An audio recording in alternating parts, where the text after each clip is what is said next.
AIUTUC Kalaburagi ಜಿಲ್ಲಾ ಸಮಿತಿ ವತಿಯಿಂದ 22/5/26 ಕನಿಷ್ಠ ವೇತನ ಅಂತಿಮ ಅಧಿಸೂಚನೆಯನ್ನು ಅಮಾನತಿನಲ್ಲಿ ಯಾವುದೇ ಪ್ರಸ್ತಾವನೆಯನ್ನು ತಕ್ಷಣ ತಿರಸ್ಕರಿಸಿ ಪರಿಷ್ಕೃತ ಕನಿಷ್ಠ ವೇತನವನ್ನು ರಾಜ್ಯದ ಎಲ್ಲ ಸರ್ಕಾರಿ ಹಾಗೂ ಖಾಸಗಿ ಸಂಸ್ಥೆಗಳ ಹೊರಗುತ್ತಿಗೆ ನೌಕರರಿಗೆ ಕೂಡಲೇ ಜಾರಿಗೊಳಿಸುವಂತೆ ಒತ್ತಾಯಿಸಿ ಇಂದು ಕಲಬುರಗಿಯಲ್ಲಿ ಪ್ರತಿಭಟನೆ ಮಾಡಲಾಯಿತು.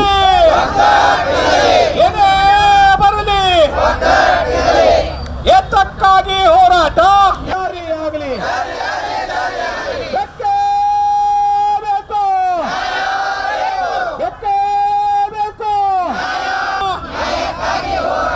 ಕನಿಷ್ಠ ವೇತನ ಮಾಲೀಕ ಒತ್ತಡಕ್ಕೆ ರಾಜ್ಯ ಸರ್ಕಾರ ಹಿಂಪಡೆದಿರುವ ನೀತಿಯನ್ನು ಧಿಕ್ಕರಿಸಿ ಹೊರಗುತ್ತಿಗೆ ಪದ್ಧತಿಯನ್ನು ಧಿಕ್ಕರಿಸಿ ಗುತ್ತಿಗೆ ಪದ್ಧತಿಯನ್ನು ಧಿಕ್ಕರಿಸಿ ಸರ್ಕಾರಕ್ಕೆ ಧಿಕ್ಕಾರ.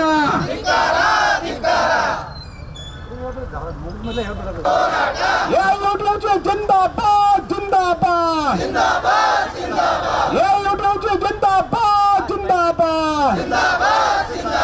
ಮಾಲೀಕರ ಒತ್ತಡ. ಸ್ನೇಹಿತರೆ, ಇವತ್ತು AIUTUC ಕಾರ್ಮಿಕ ಸಂಘಟನೆಯಿಂದ ನಾವೊಂದು ಪ್ರತಿಭಟನೆಯನ್ನು ಮಾಡ್ತಾ ಇದ್ವಿ. ಏನಂದರೆ, ಇವತ್ತು ಕರ್ನಾಟಕ ಸರ್ಕಾರ ಕಾರ್ಮಿಕರಿಗೆ ಕನಿಷ್ಠ ವೇತನ ಇವತ್ತು ಹೆಚ್ಚು ಮಾಡಿ ಜಾರಿಗೊಳಿಸಿದೆ. ಅದನ್ನು ಮತ್ತೆ ಇವತ್ತು ವಾಪಸ್ ತಗೊಳ್ತಾ ಇದ್ದಾರೆ. ಅದ್ರ ವಿರುದ್ಧ ನಾವು ಇವತ್ತು ಈ ಹೋರಾಟನ ಮಾಡ್ತಾ ಇದ್ದೀವಿ ಸ್ನೇಹಿತರೆ. ಏನಂದರೆ, ಇಲ್ಲಿ ತನಕ ಕನಿಷ್ಠ ವೇತನ 15-20 ವರ್ಷದಿಂದನೂ ಕೂಡ ಹೆಚ್ಚಿಗೆ ಮಾಡಿರಲಿಲ್ಲ. ಆ್ಯಕ್ಚುಲಿ ಕಾನೂನು ಪ್ರಕಾರ, ಲೇಬರ್ ಲಾ ಪ್ರಕಾರ 5 ವರ್ಷಕ್ಕೊಂದು ಸಲ ಕನಿಷ್ಠ ವೇತನ ಹೆಚ್ಚಿಗೆ ಮಾಡಬೇಕಂತೇಳಿ ಕಾನೂನಿದೆ.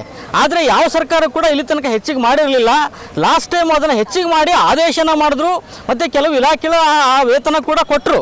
ಆದರೂ ಈಗ ಸರ್ಕಾರ ಅದನ್ನು ಇವತ್ತು ಮಾಲೀಕರ ಒತ್ತಾಯಕ್ಕೆ ಮಣಿದ್ಬಿಟ್ಟು ಅದನ್ನು ವಾಪಸ್ ತಗೊಳ್ಳೋ ನೀತಿಯನ್ನು ಇವತ್ತು ಅನುಸರಿಸ್ತಾ ಇದ್ದಾರೆ. ಮಂತ್ರಿಮಂಡಲದಲ್ಲಿ ಅದನ್ನು ಪ್ರಸ್ತಾವನೆ ಮಾಡ್ತೀವಿ, ರಿವ್ಯೂ ತಗೋತೀವಿ ಅಂತ ಹೇಳ್ತಾ ಇದ್ದಾರೆ. ಇದು ಕೂಡ ನಮ್ಮ ದೇಶದ ಕಾನೂನಿಗೆ ವಿರುದ್ಧವಾಗಿರ್ತಕ್ಕಂಥದ್ದು. ಒಂದು ಸಲ ನೋಟಿಫಿಕೇಶನ್, ಯಾವುದೇ ಒಂದು ಕಾನೂನು ಆಗಿರ್ಬೋದು, ಯಾವುದೇ ಒಂದು ವೇತನ ಆಗಿರ್ಬೋದು, ನೋಟಿಫಿಕೇಶನ್ ಆದಮೇಲೆ ಅದು ಮತ್ತೆ ರಿವ್ಯೂ ಹೋಗಲ್ಲ. ಆದರೆ ಇವತ್ತು ಏನಂತಾರೆ, ಇತಿಹಾಸದಲ್ಲೇ ಮೊದಲ ಬಾರಿಗೆ ಇವತ್ತು ಸರ್ಕಾರ ಇಂಥ ನೀತಿಯನ್ನು ಅನುಸರಿಸ್ತಾ ಇದೆ. ಇದು ಮಾಲೀಕರ ಒತ್ತಾಯಕ್ಕೆ ಮಣಿದು ಮಾಡ್ತಕ್ಕಂಥ ಕೆಲಸ. ಇದು ಕಾರ್ಮಿಕ ವಿರೋಧಿಯಾಗಿರೋ ನೀತಿಯನ್ನು ನಾವು ಇವತ್ತು AIUTUC ಕೇಂದ್ರ ಕಾರ್ಮಿಕ ಸಂಘಟನೆಯಿಂದ ಅತ್ಯಂತ ತೀವ್ರವಾಗಿ ವಿರೋಧ ಮಾಡ್ತೀವಿ. ಕಾರ್ಮಿಕರಿಗೆ ಸರ್ಕಾರನೇ ಅನ್ಯಾಯ ಮಾಡ್ತಾ ಇದೆ. ಇವತ್ತು ಕನಿಷ್ಠ ವೇತನ ಅದು ಕೂಡ ಭಾಳ ಕನಿಷ್ಠ ಅಂದರೆ ಭಾಳ ಕನಿಷ್ಠ ಇದೆ. ಆ ವೇತನ ಕೂಡ ಕಾರ್ಮಿಕರಿಗೆ ಸರಿ ಹೋಗೋದಿಲ್ಲ. ಅದನ್ನೇ ಇವತ್ತು ವಾಪಸ್ ತಗೊಳ್ಳುವಂಥ ಕ್ರಮನ ಇವತ್ತು ರಾಜ್ಯ ಸರ್ಕಾರ ಮಾಡ್ತಾ ಇದೆ. ಇದ್ರ ವಿರುದ್ಧ ನಮ್ಮ ಹೋರಾಟ ನಡೀತಾ ಇದೆ. ಈಗ ನಾವು ಕೇಳ್ತಿರೋದು ಏನಪ್ಪ ಅಂದರೆ, ಯಾವ ಕಾರಣಕ್ಕೂ ಕೂಡ ಈ ಒಂದು ವೇತನವನ್ನು ವಾಪಸ್ ತಗೊಳ್ಬಾರ್ದು. ಈಗೇನು ಇವತ್ತು ಪರಿಷ್ಕೃತ ವೇತನ ಜಾರಿಗೊಂಡಿದೆ, ಮುಂದುವರಿಬೇಕೇ ಹೊರತಾಗಿ ಅದನ್ನು ವಾಪಸ್ ತಗೊಳ್ಳೋದು ಕಾರ್ಮಿಕರಿಗೆ ಮಾಡೋ ದ್ರೋಹ ಆಗುತ್ತೆ. ಇದಕ್ಕೋಸ್ಕರ ಇವತ್ತು ನಮ್ಮ ಕಾರ್ಮಿಕ ಸಂಘಟನೆಯಿಂದ ಪ್ರತಿಭಟನೆ ಮಾಡ್ತಾ ಇದ್ವಿ. ಸರ್ಕಾರ ಇದಕ್ಕೆ ಎಚ್ಚರಗೊಳ್ಳಿಲ್ಲ, ಈ ಒಂದು ಕ್ರಮವನ್ನು ಹಿಂದಕ್ಕೆ ತಗೊಳ್ಳಿಲ್ಲಪ್ಪ ಅಂತಂದರೆ ನಾವು ಉಗ್ರವಾಗಿರ್ತಕ್ಕಂಥ ಹೋರಾಟವನ್ನು ಮಾಡೋದಕ್ಕೆ ಸಿದ್ಧವಾಗಿದ್ದೀವಿ. ಸರ್ಕಾರ ಎಚ್ಚರಗೊಳ್ಬೇಕಂತೇಳಿ ಈ ಮೂಲಕ ನಾನು ಸರ್ಕಾರಕ್ಕೆ ಎಚ್ಚರಿಸ್ತಾ ಇದ್ದೀನಿ. SM ಶರ್ಮಾ, AIUTUC ಜಿಲ್ಲಾ ಕಾರ್ಯದರ್ಶಿ, ಕಲಬುರಗಿ. ಇಂದು AIUTUC all India United trade union centre ಈ ಒಂದು ಸಂಘಟನೆಯ ಕಲಬುರಗಿ ಜಿಲ್ಲಾ ಸಮಿತಿ ವತಿಯಿಂದ ನಾವಿತ್ತು ಇಲ್ಲಿ ಪ್ರತಿಭಟನಾ ಮೆರವಣಿಗೆ ಮೂಲಕ DC ಆಫೀಸ್ ಬಂದುಬಿಟ್ಟು ಮನವಿ ಪತ್ರ ಕೊಡ್ತಾ ಇರೋದೇನಪ್ಪ ಅಂತಂದರೆ, ಏನು ಸರ್ಕಾರ, ನಮ್ಮ ರಾಜ್ಯ ಸರ್ಕಾರ ಲಾಸ್ಟ್ ಟೈಮ್ ಏನಪ್ಪ ಅಂತಂದರೆ ಕನಿಷ್ಠ ವೇತನನ ಏನು ಪರಿಷ್ಕರಣೆ ಮಾಡಿದರು, ಆ ಪರಿಷ್ಕರಣೆಯನ್ನು ಇವತ್ತು ಮತ್ತೆ ತಿರುಚಿ ಏನಪ್ಪ ಅಂತಂದರೆ ನಾವು ಹಳೆ ವೇತನನೇ ಕೊಡ್ತೀವಿ ಅಂತ ಹೇಳ್ಬಿಟ್ಟು ಆರ್ಥಿಕ ಇಲಾಖೆಯಿಂದ ಅನಧಿಕೃತವಾಗಿ ಕಾನೂನು ಬಾಹಿರವಾಗಿ ಏನಪ್ಪ ಅಂತಂದರೆ ಒಂದು ಲೆಟ್ರ್ ಹರಿದಾಗ್ತಾ ಇದೆ.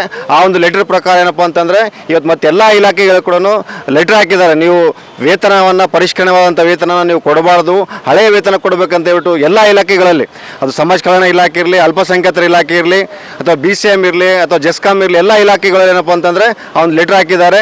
ನಾವು ಕೇಳ್ತಾ ಇದ್ದೀವಿ, ಯಾವುದು ವೇತನ ಒಂದು ಪರಿಷ್ಕರಣೆ ಆಗಿದೆ 22ನೇ ತಾರೀಕು ಮೇ 2026ರಲ್ಲಿ ಏನು ತಕ್ಷಣದಿಂದಲೇ ಜಾರಿಗೆ ಬರಬೇಕಂತ ಹೇಳ್ಬಿಟ್ಟು ಕಾರ್ಮಿಕ ಇಲಾಖೆಯಿಂದ ಏನು ಆದೇಶ ಆಗಿದೆ, ಆದೇಶನ ಎಲ್ಲರೂ ಕೂಡ ಎಲ್ಲ ಇಲಾಖೆದರು ಕೂಡ ಚಾಚು ತಪ್ಪದೆ ಪಾಲಿಸಬೇಕು. ಆರ್ಥಿಕ ಇಲಾಖೆಯನ್ನು ಹಿಂಬರ ಕೊಟ್ಟಿದೆ, ಅದು ಕಾನೂನು ಬಾಹಿರವಾಗಿದೆ, ಅದು ಯಾವುದೇ ರೀತಿಯಂಥ ನಿರ್ಣಯ ಆಗಿಲ್ಲ. ಮತ್ತು ಈ ಒಂದು ಪರಿಷ್ಕರಣೆ ವಿರುದ್ಧ ಮಾಲೀಕ ವರ್ಗದವರು ಹೈಕೋರ್ಟ್ ಮೆಟ್ಟಿಲೇರಿದ್ರು, ಅದನ್ನು ಸ್ಟೇ ತರಬೇಕಂತ ಪ್ರಯತ್ನಪಟ್ಟು ಹೈಕೋರ್ಟ್ದವರು ಕೂಡ ಅದು ಸ್ಟೇ ಕೊಡಲಿಲ್ಲ. ಹಾಗಾಗಿ ಇವರು ಮಾಲೀಕ ವರ್ಗದವರು ಹಿಂದಿನ ಭಾಗದಿಂದ ಮುಖ್ಯಮಂತ್ರಿಯನ್ನು ಸಂಪರ್ಕ ಮಾಡಿ, ಆರ್ಥಿಕ ಸಚಿವರನ್ನು ಸಂಪರ್ಕ ಮಾಡಿ ಏನಪ್ಪ ಅಂತಂದರೆ ಕಾನೂನು ಬಾಹಿರವಾಗಿ ಒಂದು ಆದೇಶನ ಮಾಡ್ತಾ ಇದ್ದಾರೆ. ಇದನ್ನು ನಮ್ಮ ಕಾರ್ಮಿಕರು ಯಾವತ್ತೂ ಕೂಡ ಒಪ್ಪಲಿಕ್ಕೆ ಸಾಧ್ಯನೇ ಇಲ್ಲ. ಸೊ ಹಾಗಾಗಿ ಏನು ವೇತನ ಪರಿಷ್ಕರಣೆ ಆಗಿದೆ, ಆ ವೇತನ ಖಂಡಿತವಾಗಿ ಜಾರಿ ಮಾಡಬೇಕಂತ ಹೇಳ್ಬಿಟ್ಟು ನಾವು ಇವತ್ತು ಆಗ್ರಹ ಮಾಡ್ತಾ ಇದ್ದೀವಿ. ಒಂದು ವೇಳೆ ನೀವೇನಾದರೂ ಹಿಂದಕ್ಕೆ ತಗೊಂಡಿದೆ ಆದರೆ ನಾವು ಉನ್ನತ ಶಾಂತಿಯುತವಾದಂಥ ಹೋರಾಟ ಮಾಡ್ತಾ ಇದ್ದೀವಿ. ಬೆಂಗಳೂರು ಚಲೋ ಕಾರ್ಯಕ್ರಮ ಮಾಡ್ತಾ ಇದ್ದೀವಿ. ಯಾಕಂದ್ರೆ ಅವ್ರೇನು ಸಬಬ್ ಕೊಡ್ತಾ ಇದ್ದಾರೆ ಅಂತಂದ್ರೆ ನಮ್ಮ ಹೊರೆ ಆಗುತ್ತೆ ಅಂತ ಸಬಬ್ ಕೊಡ್ತಾ ಇದ್ದಾರೆ. ಆದರೆ ಸ್ನೇಹಿತರೆ, ನಾವು ಇವತ್ತು ಹೇಳ್ತಾ ಇದ್ದೀವಿ, ಪರ್ಮನೆಂಟ್ ಎಂಪ್ಲಾಯಿಗೆ ನೀವು 7ನೇ ವೇತನ ಆಯೋಗ ಜಾರಿ ಆದರೆ ಅದರಿಂದ 20,000 ಕೋಟಿ ರೂಪಾಯಿ ಬೊಕ್ಕಸಗೆ ಹೊರೆ ಆಗುತ್ತೆ. ಅದೇ ರೀತಿ ಹಳೆ ಪೆನ್ಷನ್ ಸ್ಕೀಮ್ ತರದಿಂದ ಅದಕ್ಕೂ ಹೊರೆ ಆಗುತ್ತೆ. ಆದರೆ ನಮ್ಮ ಒಂದು ಕಟ್ಟಡ ಕಾಂಟ್ರಾಕ್ಟ್ ಲೇಬರ್ಸ್ ಏನಿದ್ದಾರೆ, ಆ ಕಾಂಟ್ರಾಕ್ಟ್ ಲೇಬರ್ಸ್ಗೆ ನೀವು ಈ ಪರಿಷ್ಕರಣೆ ವೇತನ ಕೊಟ್ಟರೆ ಕೇವಲ 3,200 ಕೋಟಿ ರೂಪಾಯಿ ಮಾತ್ರ ಹೊರೆ ಆಗುತ್ತೆ. 20,000 ರೂಪಾಯಿ ಕೋಟಿ ಹೊರೆನಾ ಅಥವಾ 3,000 ರೂಪಾಯಿ ಕೋಟಿ ಹೊರೆನಾ, ಇದನ್ನು ಅವರೇ ಉತ್ತರಿಸಬೇಕಂತ ನಾವು ಕೇಳ್ತಾ ಇದ್ದೀವಿ. ಪ್ರತಿಯೊಬ್ಬರು ಕೂಡ ಸವಲತ್ತು ಕೊಡ್ರಿ. ಹಾಗಾದರೆ ನೀವು ನಮ್ಮ ಕಾಂಟ್ರಾಕ್ಟ್ ಲೇಬರ್ನ ನೀವು ಹೀನವಾಗಿ ಅನ್ಯಾಯಕ್ಕೆ ಒಳಪಡಬಾರ್ದು ಅಂತ ಹೇಳ್ಬಿಟ್ಟು ನಾವು ಇವತ್ತು ಸ್ಟ್ರೈಕ್ ಮಾಡ್ತಾ ಇದ್ದೀವಿ. ಈ ಒಂದು ಸ್ಟ್ರೈಕಿಗೆ ಇಲ್ಲಿ ಬಂದಂಥ ಎಲ್ಲ ಪತ್ರಕರ್ತರಿಗೂ ಮತ್ತು ಎಲ್ಲ ಕಾರ್ಮಿಕರು ಕೂಡ ಧನ್ಯವಾದ ಹೊಂದಿಸಿ ನನ್ನ ಮಾತುಗಳನ್ನು ಮುಗಿಸ್ತಾ ಇದ್ದೀನಿ. ರಾಘವೇಂದ್ರ MG, AITUC ಉಪಾಧ್ಯಕ್ಷರು, ಕಲಬುರಗಿ.